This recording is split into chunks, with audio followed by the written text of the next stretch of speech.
did this quilting of foam, and that quilting of foam expands when you put yourself in it, but it gives it that nice texture and weight underneath the latex canvas. That's so much detail. That's amazing. So much detail. I can't believe it came together. Yeah, and we didn't have a ton of time, so we were really like, oh my God.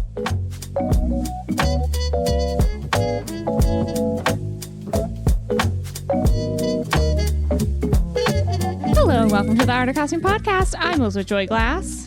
And I'm a TVA agent, Spencer Williams. Oh, hey, Spencer. How's it going? Good. Elizabeth, how are you? Oh, you know, I'm just... living the dream. Living the dream. Living that post-project, let's clean up our lives. Yeah. Now that we have time gosh. to concentrate. Elizabeth, our wonderful theater costume designer that is a part of the staff here, sent me some pictures from her recent production, and the costumes look absolutely phenomenal. Elizabeth, congratulations. Thank you. I'm dying. I wish I could be there to see it. It'd be so fun. Yeah, it was fun. It was a lot of fun. Some things that I wanted to come together really came together. Some things didn't, but we worked with it. It all worked out. And It looked awesome. It was so and there much was fun. so many costumes too. There was. There was a lot more than I expected, and so much detail. Yeah, for the ensemble, we rented costumes, which that was a whole experience within itself. Yeah. Well, all these years of listening to other people's processes probably paid off in the end, I guess. Yeah, actually it did. It definitely did. Well, that's awesome. Congratulations. Thank you. And I'm excited to see what's next because this is really cool. I'm in love with it. Me too. How are you? How's your post-college life going?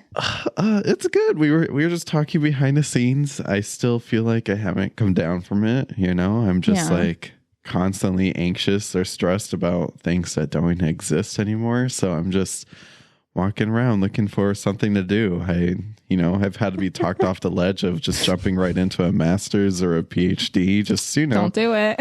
I just need something to fill my time. So I guess for all the listeners, be afraid. I'm probably going to come out with like a Naked and Afraid podcast soon to like take my mind off things. Cause as long as you don't sign up for it, it's all good. I was looking yesterday. The link's right on the website. Okay. Well, we should go on The Amazing Race. You should. That would be fun. And you don't have to be naked for that one. No. Right? No, and you can eat food that you didn't scavenge yourself. They cook it for you, perhaps. Perhaps, yeah. I think that would be my hard thing on Naked and Afraid is I'm not good at cooking. So, well, actually, maybe this is easier because all I have to do is put on the fire and take it off. I could do that. You're a good cook. I just don't know if you're a good wilderness cook. When have I ever cooked for you? I've been at your home and eaten things. Now that I'm looking back at it, I don't know if you ever made any of it. I probably ordered out when Elizabeth didn't realize it, and I just took it out of a box and put it on a plate and said bon appetit. That is tracking. Yeah. And this was crazy. I definitely just threw my mind back to be like, you've definitely, and I just did not come up with anything. I definitely cooked for myself when we were roommates. Yeah. Because I couldn't afford to eat out every day. Down. That's true. And I can't say the same for all of us. True. Oh, a random side topic I wanted to bring up. You know how we always talk about, we listen to other podcasts and they don't always have to do with costume design because there's only so many hours in a day that I could dedicate myself to talking about costumes.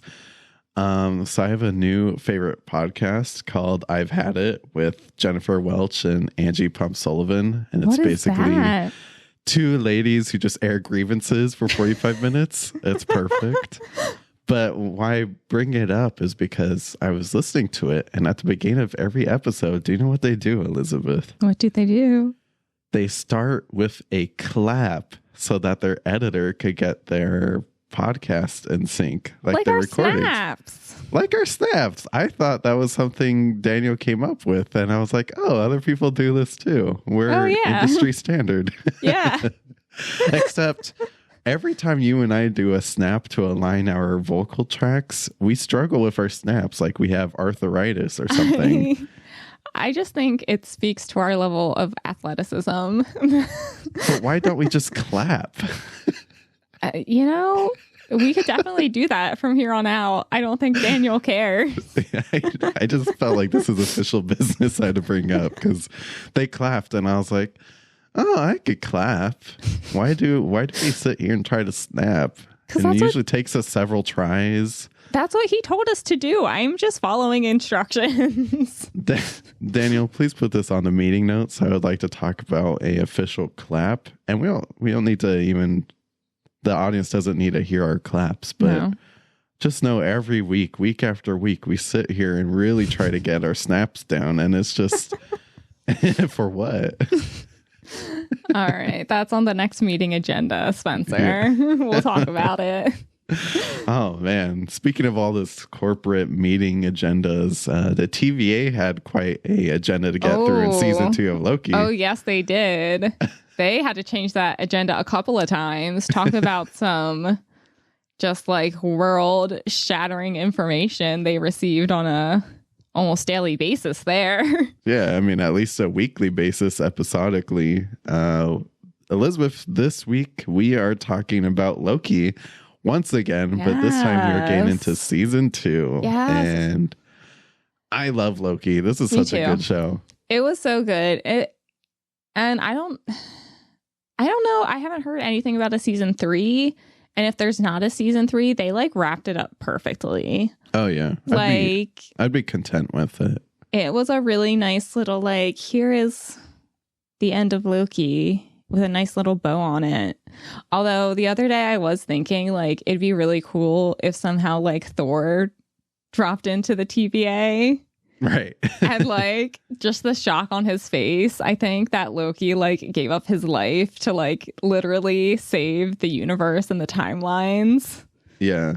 No, that would rock him. I agree with you. I mean, spoiler alert, by the way, from this point forward. Yeah. But you guys knew what you signed up for. But I feel like it's rare when shows actually like go out on a high and know when to end. Yeah. So that being said, I don't want Loki to end, but if it did, I would know that it went out on a high. Yeah. Yeah. That being said, I still want more. Yeah. They could take their time. I agree. Or I could like, even if like just like the story of Loki like weaves back into whatever Thor movies are on the horizon, like I would take that as well. Yeah, because Thor also needs a good ending. Yeah. Story-wise, because I don't think everyone was content with the last one. I thought it was fun. Oh, I liked it.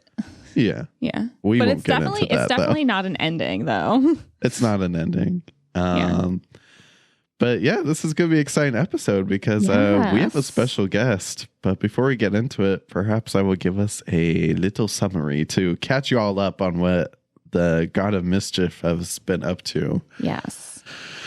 In Loki season 2, in the aftermath of the shocking battle for the soul of the Time Variance Authority, Loki, along with Mobius, Hunter B-15, and a team of new and returning characters, navigates an ever-expanding and increasingly dangerous multiverse in search of Sylvie, Judge Renslayer, Miss Minutes, and a truth of what it means to possess free will and glorious purpose. That was a great summary, Spencer. Wow, thank you. I might have had a little bit of help, but I made some tweaks, so it sounds cool. It sounds very cool. And with that, let's go behind the costumes. We have series creator Michael Waldron and costume designer Christine Wada. She has literally had a job in every part of the costume department, but you will know her from Bridesmaids, for which she got a Costume Designer Guild nomination, 21 and Over, Constantine, Pixels, Altered Carbon, Zombieland Double Tap, Our Flag Means Death Season 1, and the first season of Loki, for which she got an Emmy and Costume Designer Guild nomination, and has been nominated for another Costume Designer Guild Award for Season 2. Yeah, Christine Wada is killing it. And I'm just such a fan of her work. She's so cool. She has such a unique style that she brings to all these projects. I mean, we've talked about Our Flag Means Death. That was such a brilliant show. Good. Yeah. I haven't seen season 2 yet, but the first season that she designed the costumes for were fantastic. So cool. Yeah. Yeah, I am so excited. I'm even more excited to be able to talk to her because I feel like in our first episode with the first season of Loki, we were like trying to dig up like all her interviews, getting into it, and like just kind of being like, oh, like I wonder why she did XYZ. And now we get to ask her. I love it. I remember when we did the first, I don't even know if that was season 1 or season 2 of our podcast, but when we talked about the first season, I remember we were like, gosh, we really want to talk to Christine Wada. And when we put on our calendar, like of like people we want to talk to, it just at the top, it just said Christine Wada for like 2 years. It just highlighted like, must make this happen. And this year, I just got an email and then it happened. And now we did it. Good old friends, and you're all about to hear that conversation. 'Cause she came and talked to us about season 2, and it was worth the wait. Absolutely. Absolutely. Everybody, enjoy our interview with Christine Wada.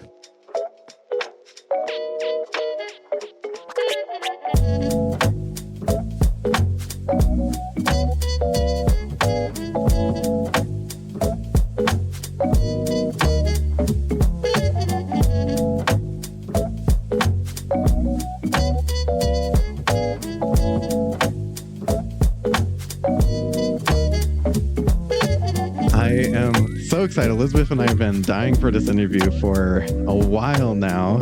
We are so excited to be joined by Loki costume designer Christine Wada. Hey, Hello. Christine. Hello. Hi, everybody. Hi, we're so excited to finally have you. We've been talking about your work for a while. We loved the first season. We loved the second season even more. So we're just so excited for you to finally be here because we have tons of questions. So I hope you're ready. Very ready. Bring it on. Okay. Well, you've now done 2 seasons of Loki. It's arguably one of the more popular, beloved Marvel Studios shows, I would say. So I kind of want to return to beginning. What was it like stepping into the Marvel Cinematic Universe, especially working with such a beloved, already established character? I'd say a bit of both. The challenge is extraordinary, and it's rare to come across a project where you do get to be challenged on so many different levels, both, within an existing character, but then being kind of given this scope to expand it and play in that arena and kind of and grow it, right? So it really was daunting because I didn't necessarily have this was my first Marvel project. So I felt that I had to do a very big, deep dive into the whole Marvel universe. And as soon as I did, I realized that it really gave me the foundation because there's so much there. It really gave me the sort of encyclopedia to come up with so many fresh ideas for Loki. Right. So, and the script itself really did lend us a hand in terms of where, not only like where we could go, but where we needed to sort of stay together as in terms of production design, hair design, all of it. There was also a certain structure that we created right from the get-go of the show. So exciting. It really is. And one of the things I love is that Loki plays with like a lot of different periods and universes, but a lot of the series takes place at the extremely charming TVA, which in a way kind of defines the show's tone. Can you share what your research and inspiration looked like? Oh, yes. And well, to start that off, for a fun fact, when we all were hired, the department heads, it was interesting that a lot of our research was very similar. And we had, I had referenced Brazil a lot. And there were keywords in the script, which was Blade Runner meets Mad Men. So there was already a nod to pushing us into that direction of that mid-century tone.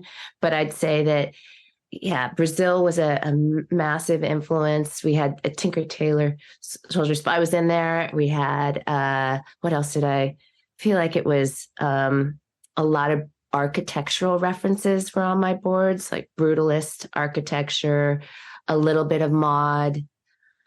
I mean, I personally like to pull from art as well. So there's definitely some pop art in there.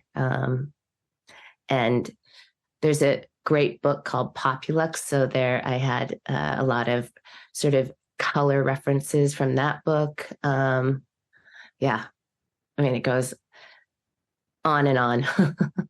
I mean, it's so funny. It's like a show about the multiverse, right? But there's so many different references that you're now able to pull in it too. It kind of works hand in hand. It does. Well, but it also was really important to keep it everything somewhat grounded in recognizable and real world references, so that the show kept a timeless element to it, and didn't take it so far out of that space. So I think a lot of the references were important because they kept us grounded in some sense of like what is real and what is functional and what in a very analog way. Oh, interesting. So Loki is, of course, about our favorite God of Mischief, played by Tom Hiddleston, who we're big fans of. He was also a producer on a series. So we wanted to ask you a little bit, like, what was the collaboration like between you and Tom in creating costumes for this character, someone that, you know, he's played for quite a while now? Well, you start these projects with Tom bringing the Encyclopedia of Loki to the table, which is incredibly helpful because he's vetted every aspect of that character and the costumes and the arc of those costumes. So even though we really never did the super suit on him, it was just a helpful guide to even this mid-century look, because I think he brings to the table an elegance and a very rock and roll elegant edge to everything. And I think he collaborates in that he knows how to wear clothes and he knows how to work the costume. He's a true actor who's completely in his body and is a physical actor. So when you give him the tools of a costume, he actually really knows how to use them. And I would say that is such a gift to work with an actor who collaborates to that full extent, not really so much on the front end of the research, but on the production end, and then taking it even further. It really helps to make what we were speaking about before, the idea that the clothes are also functional. It helps to take that to the next level. Like, he'll pop his collar, the way he uses his pockets, the way he adjusts his tie. Those are all small but really big things that you want to think about when you're designing for Tom, and he really brings it all to life. Yeah, I mean, it's so funny to say that. Like, even the way he puts his hands in his pockets is also just like very Loki. He just knows how to wear and use these clothes to help tell the story of this character. Yes. Which also was a challenge for you too, I would assume, because we see a whole new side to Loki in this series. He's still that god character, but like you said, we don't really see him in a super suit this time. It's a whole different Loki. So he lost armor. What was your concept behind Loki's costumes throughout the series? Just his principal look we see him in, with all of his beautiful tailored suits and the rolled up sleeves. Yeah. Well, it's interesting doing a season 2 because I've never done a season 2 before. So you have this immediate urge to want to outdo yourself, and then you realize that no, you're telling a story, and this is a character that's the audience is very attached to. And Tom has definitely got us to a certain place in season 1. So it quickly became apparent that we needed to keep that sort of common thread through season 2 and to sort of let him live in that TVA type world for a little bit. And even in coming up with the Peacoat, I think it had to feel like something that the god Loki might have sort of conjured up, but in his version of TVA uniform. So with just a little more moxie, and somewhat of his a super suit in a way. It's a suit and it's armor in its own way, right? That's a fun way to look at it. Right. Yeah. But without being something that takes him out of the TVA organization and the friends that he loved, because you really want to feel that he is making a mortal connection to these friends. So his clothes still need to feel mortal through the middle part of that, the series, I think. And then it allows for where we end up. Right. One thing I've loved watching this series is I can tell how much you love fabrics, textiles, and colors. What role does that play in your process? You are spot on. It's a huge part of figuring out the tone of a show and keeping it. The way that a fabric catches light, absorbs light, all of those things are still part of how a character comes across, and whether something feels, by the way, also whether it can be aged appropriately, and aging is very important to me. So in the beginning, it's all about color and fabrics for me. It's where a lot of the designs launch from, and what the fabric can do, like how can it be shaped? How can it be destructed? How can it be dyed? How can it be manipulated? I also just like the history of fabric. I love that the TVA suiting that Mobius and Loki are wearing is a mid-century fabric, a mid-century sharkskin mohair suiting. I love that. It might not, the audience might not know it, but I think it just resonates for the actors to know that they really are wearing something that is authentic to that period. I think it subliminally affects you, and it definitely affects you in how you move. So fabric choices to me aren't just always visual. They're also how they might either constrict an actor or let them be free of movement, or how they might flow behind them or around them. So yeah, it's all extremely important.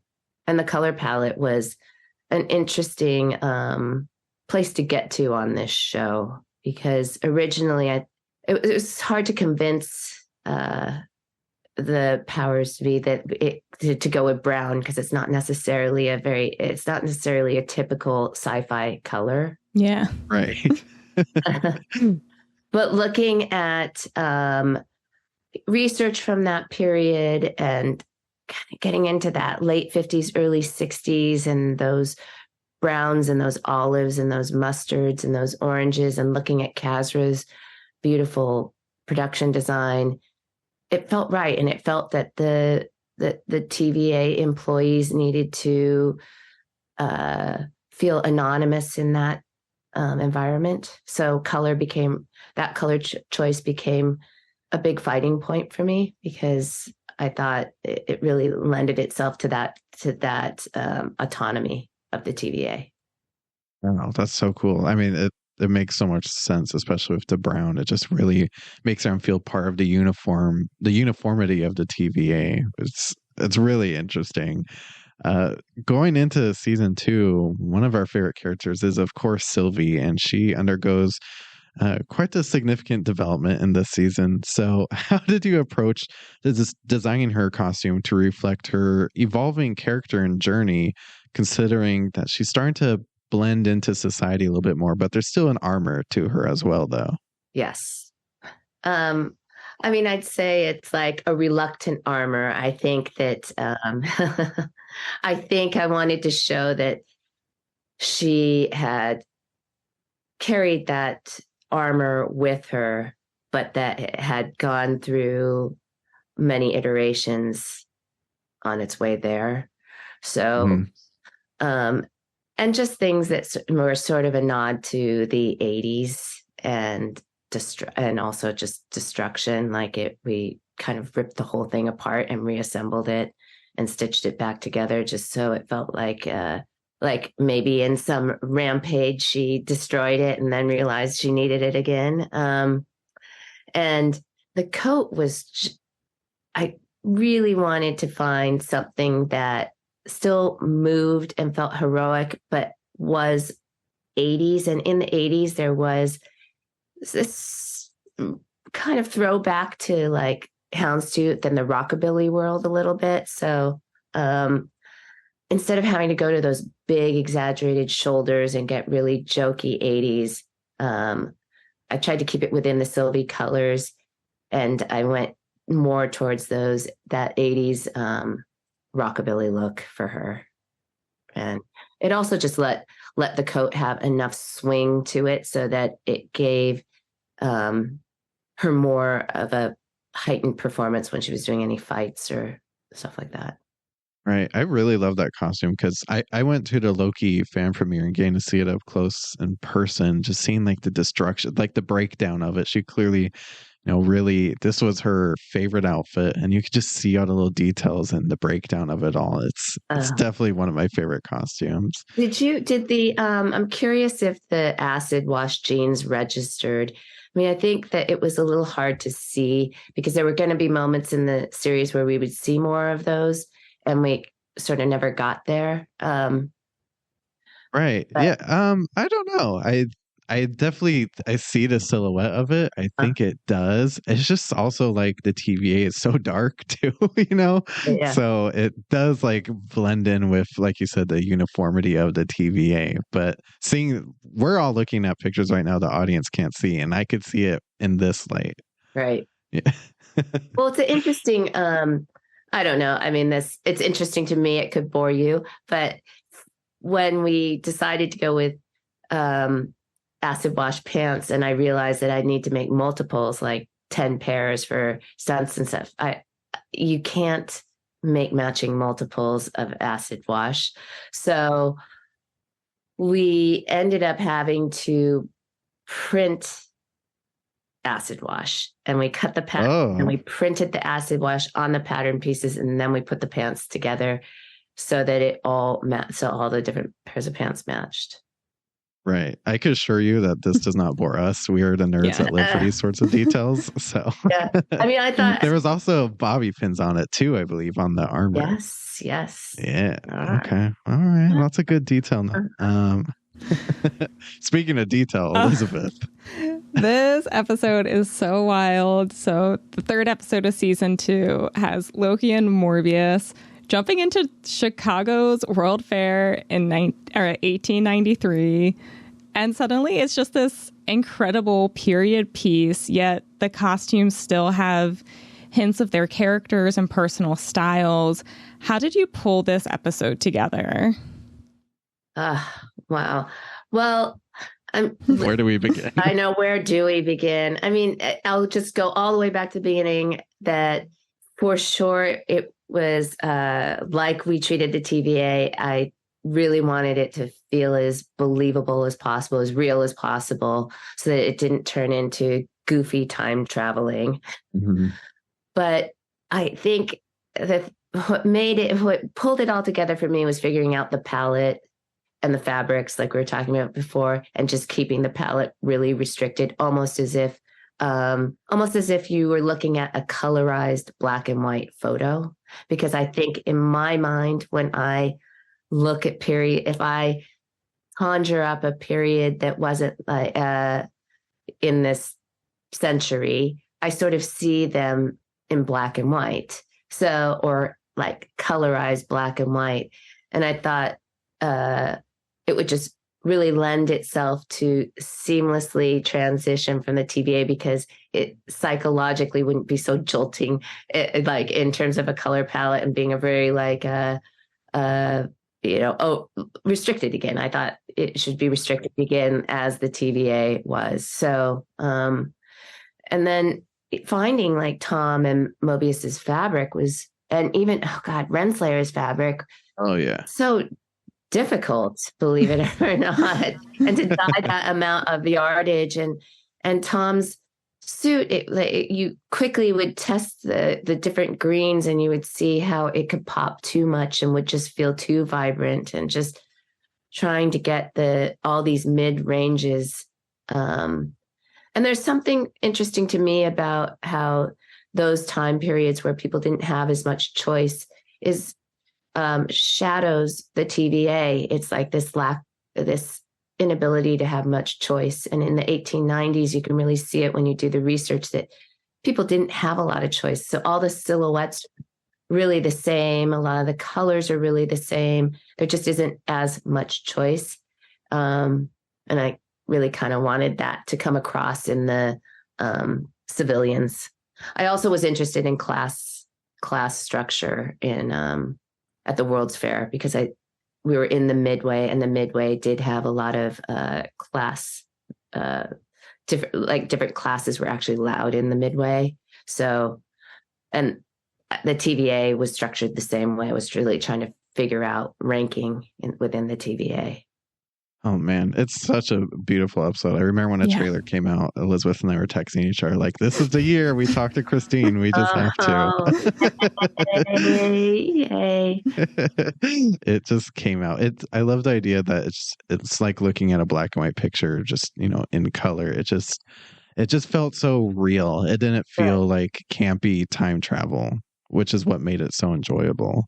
I know, it's very tricky to figure that out through the whole season. We were just because I don't think that I feel like Loki is special in the sense that it still is pretty grounded as a show.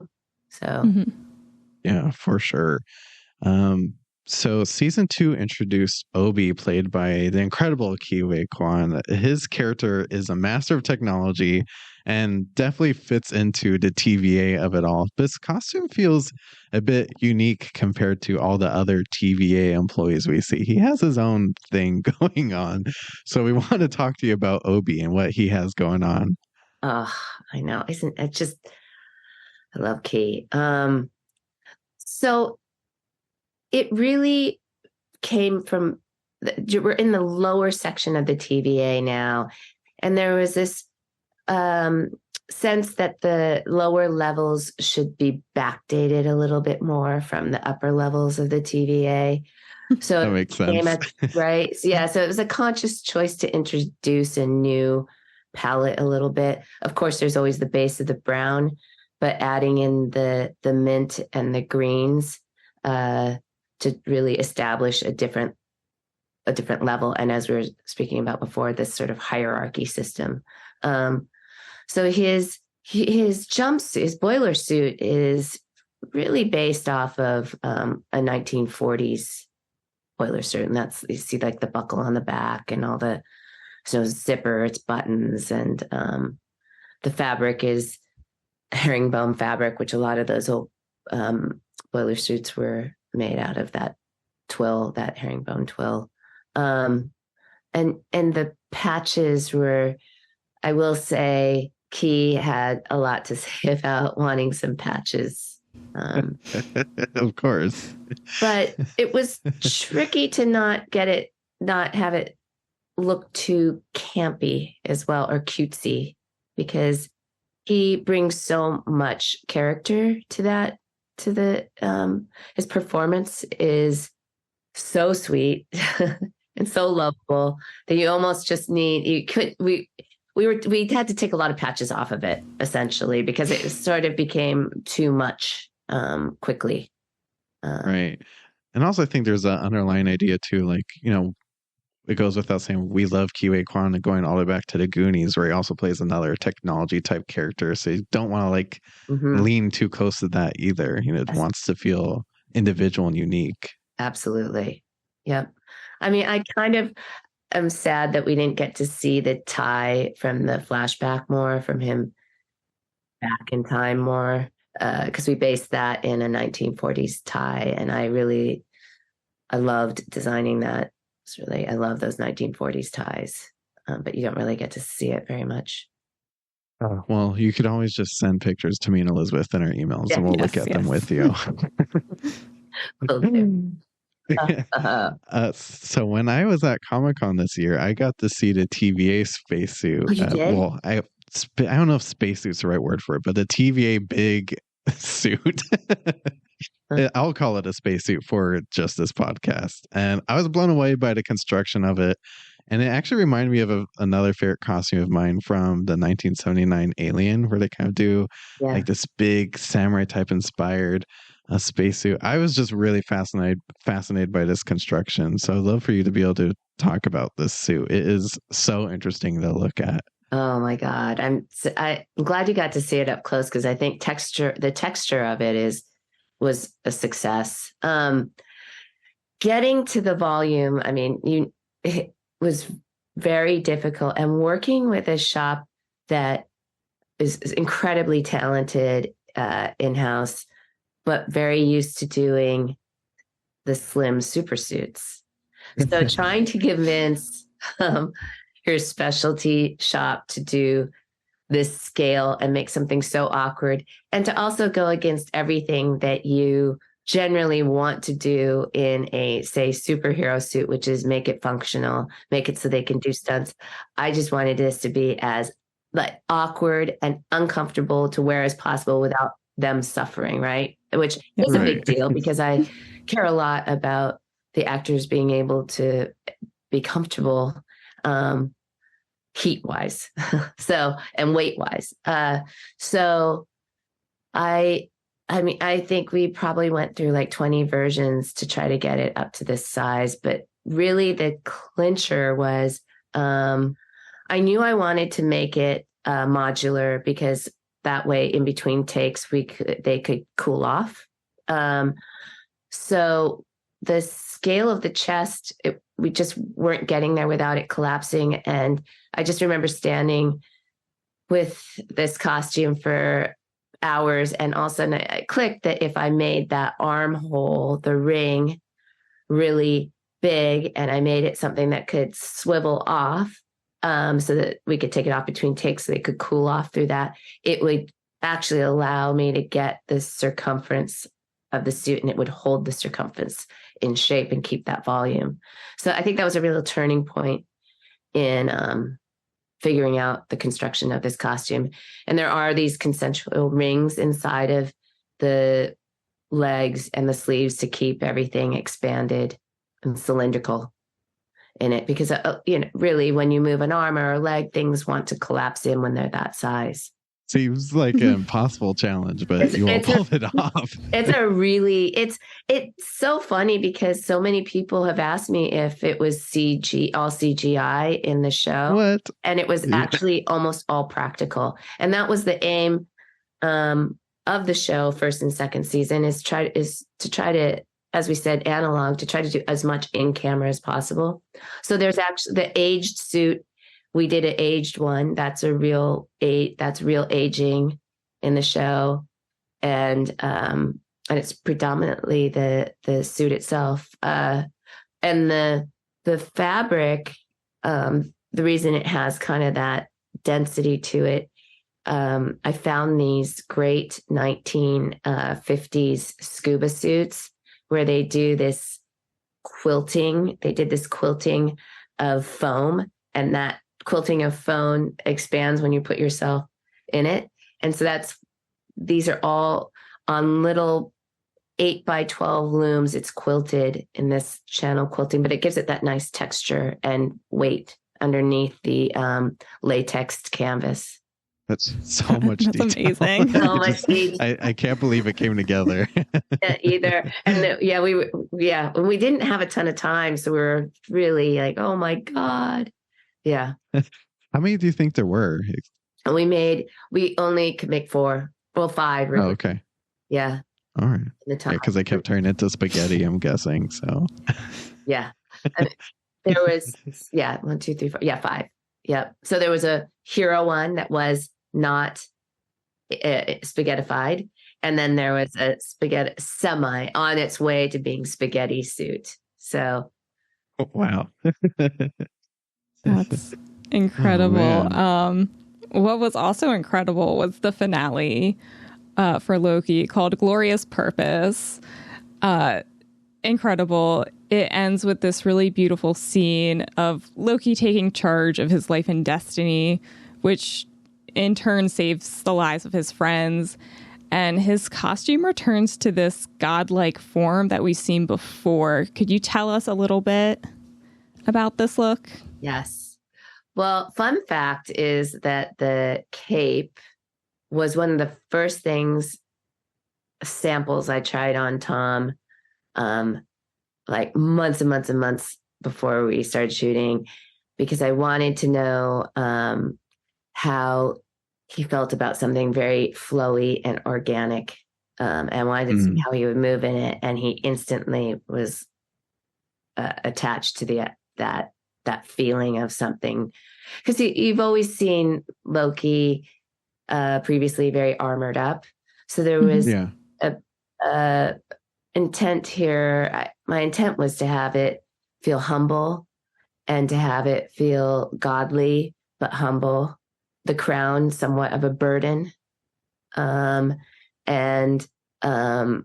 think organic is just probably the best word for it. And it was interesting when he put that, back to the cape, it's like when he put that on, it just instantly made him move differently. I mean, it was a little somber, right? There was something a little somber about it. And it gave you all an endpoint too. You knew where you were working toward too.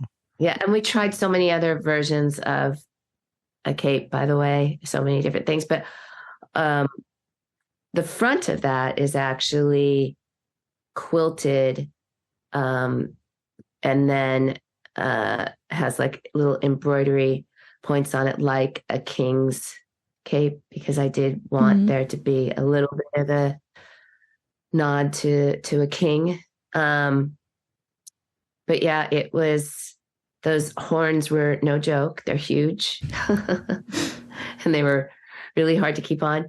But the other practical part of that cape is that because it goes over the front of his shoulders, a lot of what you see in the final show is the actual cape in the wind, which rarely happens because usually capes spin in the wind and it has to get CG'd. So I think part of what feels so genuine about that final sequence is that we actually really do get to see this organic movement of fabric. It isn't just a computer generated thing. And I think it really fits for this humbling God moment.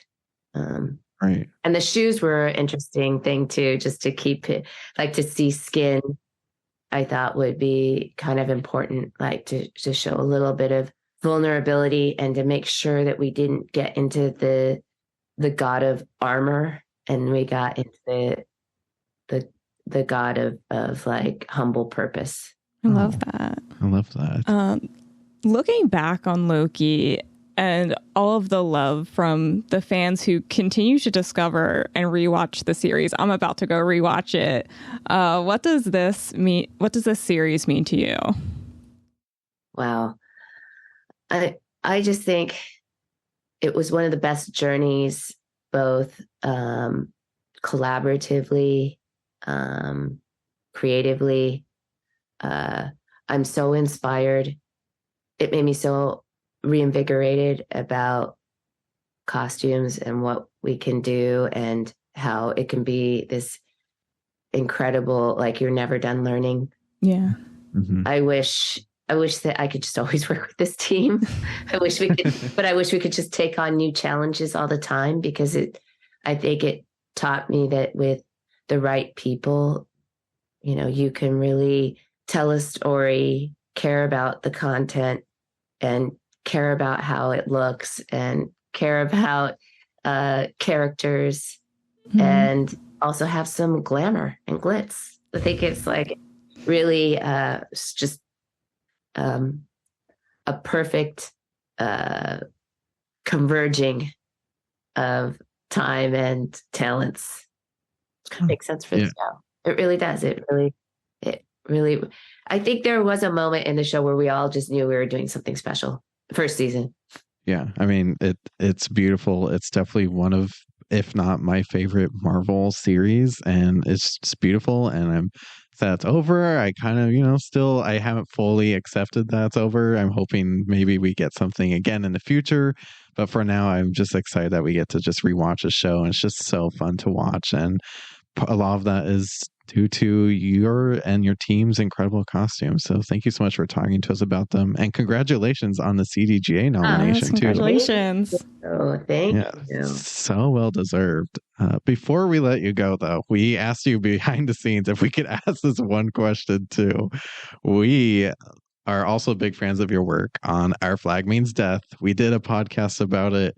Gosh, what was it, Elizabeth? Like 2-3 years ago when the first season came out. Yeah. And we thought no one was going to listen to this episode. And we got so much love for that episode. So now that you're here, would you just mind saying a few words about your experience with everyone's favorite pirate romance? Oh my God. I mean, that was such, first of all, it was a whirlwind because it was so many costumes to do in such a compressed amount of time.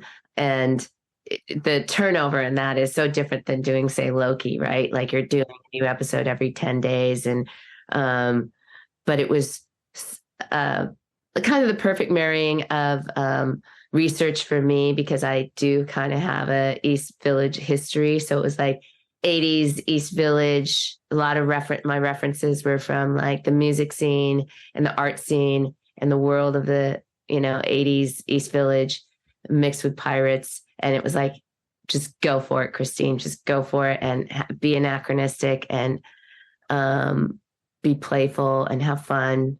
And I mean, working with Taika is a dream. He just, he's so funny. And well, the whole cast was impeccable. I mean, and I really love playing with the idea of like, how do you not have it look like Pirates of the Caribbean? And like how you talked about palette before, like really figuring out like what colors, how I could make it colorful without it feeling too like sitcom, too much like a sitcom. Right. Yeah. Right. It's just like, it's really similar to Loki, where it's, if you just create this world and you do your research, it's like, it's really easy to just start designing because exactly like, okay, these are my reference points. Like in Loki, it's like, it's kind of mid-century meets Brazil or Blade Runner. And this, it's like Pirates meets the East Village in the 80s, right? Like, and I love that so much. So as soon as things came up, I could just I knew exactly where I wanted to go. I was like, oh, I want to look up Patti Smith. Oh, I want to look up, it's just really, or maybe it was Prince, or maybe it was just very fluid from there, and I could design on the fly. And I mean, that leather suit for Taika, I only had one fitting on it for him. Wow. That was it. So wow, that fits like a glove too. That was a win. Yes. Yes. And I think I think that was my favorite costume from the episode, if I remember. That was my one costume rule of them all. It's so good. Yeah. I think people are petitioning to bring it back. They are, yes, yeah. And right? This isn't that episode for that, but I will caution everyone to please fill out that petition as well, because I would like to bring it back. Costume designer Christine Wada, thank you so much for joining us. This has been such a joy. We're big fans, and thank you so much for taking the time to talk with us. This has been so much fun. Thank you, you guys. I'm so glad you love the shows. Yeah. Thank you, Christine. Thank you.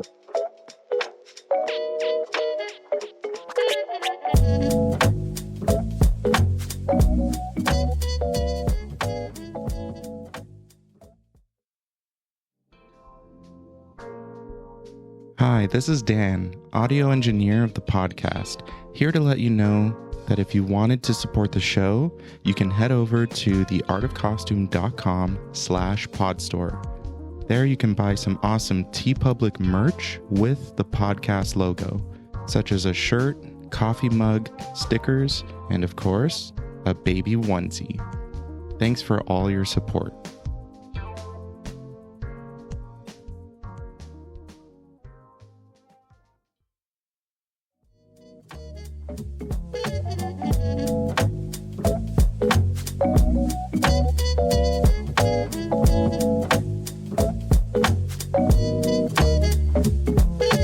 Spencer, worth the wait. That was so worth the wait. Christine Wada is so dope. It was so good. I especially loved when she talked about the big suit to go into the time stream like that. The fact that that's a real just thing that exists in the world. Like, I had such a good time talking about Sylvie's look. And of course, I mean, talking about working with Tom Hiddleston, but then just talking about the whole Chicago World Fair episode. It's such a masterpiece. And the fact that they just had to like throw in this basically brilliant period film in the midst of this season. It's just such an incredible feat. And I could listen to Christine talk forever. Actually, since that little interview, I ran into her in public like 2-3 times, and she's so cool. I've gone to hang out for quite a little bit, and yeah, I'm just so thankful she came and talked to us, and I'm looking forward to perhaps the next time we might have some ideas for the future, so we'll see. Yeah, so exciting. But with all that, Spencer, I don't know about you, but I think we should play our favorite game. I'm ready, kind of. No, I'm ready. Yeah? Let's do it. Yeah? All right, hit it, Daniel. The one costume to rule them all. Spencer, what's your one costume to rule them all? So, okay. My one costume to rule them all, I have to say, is probably going to be Sylvie's look throughout season 2. Just with like the armor underneath, but she has that great coat on top of it. And I think I brought this up in the interview, but I saw it in person at the premiere at the El Capitan Theater. Seeing it up and close, you could see like lots of bobby pins in it, and just kind of like you can see the wear and tear on it, but she still has such like a cool kind of like grunge aesthetic to it. It's really quite a fascinating piece, and I just thought it was really cool. I wish it got more screen time actually in the series, or at least more up close screen time. But it's really such a great look. But I mean, I feel like I have lots of honorable mentions this episode. Like absolutely the finale look of Loki, and also just the entire World Fair is my honorable mention, really. I will second that. That is the honorable mention of the Art of Costume podcast. yeah, we just signed it off. Episode. It's official, no arguments. No. Oh. I love this for your choice, because put this in like a darker green or a black, and I could see you just like walking around LA like that, Spencer. Absolutely. I also love that she has like 2 whole outfits. She just knows what she looks good in, and that's what she's going to wear. Oh, yeah. Because that looks badass. What was your one costume to rule them all? Oh, my one costume to rule them all was Loki's final look.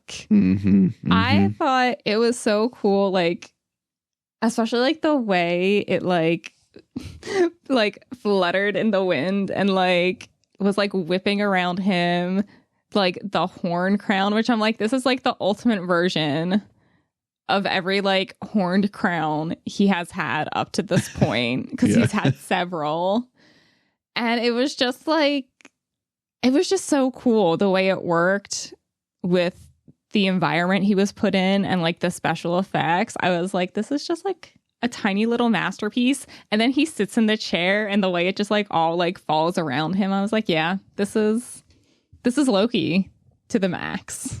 Yeah, it's so cool. And it's just, I love it. Just, it was such a good moment for like everyone who's been watching Loki since, gosh, I don't even, just a character. I don't even know how long we've been with this character at this point that Tom Hiddleston's been playing. Long and it was time.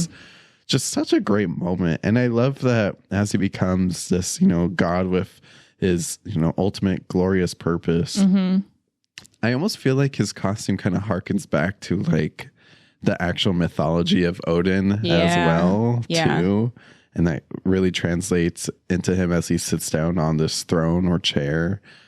Yeah, it was just such a great costume. I like, you know, you could pick several costumes from this season to be the one costume rule them all, and you would be right. And this is definitely one of them. Absolutely. And if you would all like to tell us your one costume to rule them all, you can definitely leave us a little voicemail at 626-515-1826 or email us at theartofcostume@gmail.com. Spencer, what's next week? Oh, our next episode, we are going to a very familiar space for us as since almost the beginning of our podcast. Actually, I don't remember season 1, but definitely since season 2. Yeah. For every May, we have been talking about a Star Wars film. And to conclude our original trilogy, our next episode is about Star Wars Return of the Jedi. Yes. And I'm so excited because each of these episodes have been so much fun. You have so many behind the costume facts for these. So I'm ready to go. So it's going to be a great episode. I'm very much looking forward. I think this is probably my favorite Star Wars film. No, I think I said that last year about Empire Strikes Back, though. So I don't know. They're all great. They're all great. It's definitely up there. And I am just so excited to dive back into the Star Wars world and talk about this. Again, like when you talk about iconic films like Star Wars, every single one is iconic. So it's just fun to like explore and dive into them. Yeah, I'm so excited. And with that, if you would like a little bit more, if you're not done with Loki, you're like, I want to listen to this episode again. Might I suggest that on YouTube every Wednesday, the day after our episode's release, we post that episode on YouTube. So you could watch along with some visuals, see a cute little picture of Elizabeth and I and our special guest. You'll go to youtube.com/@theartofcostume. And don't forget to also follow us on Instagram at The Art of Costume Pod, TikTok at The Art of Costume, hoping that TikTok doesn't get banned soon because that'd be really sad. Let's make it worth it while it's still out there. Please follow us. And don't forget to head to our merch store. It's starting to get hot outside. I will always admit that I don't know how to dress when it starts getting hot. So I think what we should all do is head to theartofcostume.com/pod store. Get ourselves some podcast t-shirts. That'll help complete your wardrobe for the summer. And as always, please give us a great rating on Spotify and or leave us a 5-star text review on Apple Podcasts because it really does help. It also makes us smile. And what's better than that? Yeah. just hop on. If you love us, just hop on. Write a few sentences. Right. Just like a nice warm hug. Or if you want to tell me off, please do so. Just make sure you leave a 5-star review. Yeah. Like that's fine too, because that also makes me smile. 5 stars, then say whatever you want. We've been told we have Kardashian-like voices, so you can. I just read that review this morning, and it made me bust up laughing again. Thank you. That was really sweet of you, but that was not a 5-star review. So if they could go back and edit their hate complaint with 5 stars, I'd very much appreciate it. Yes. Everybody, have a fantastic week, and we will see you shortly. May the force be with you. And you as well, Spencer.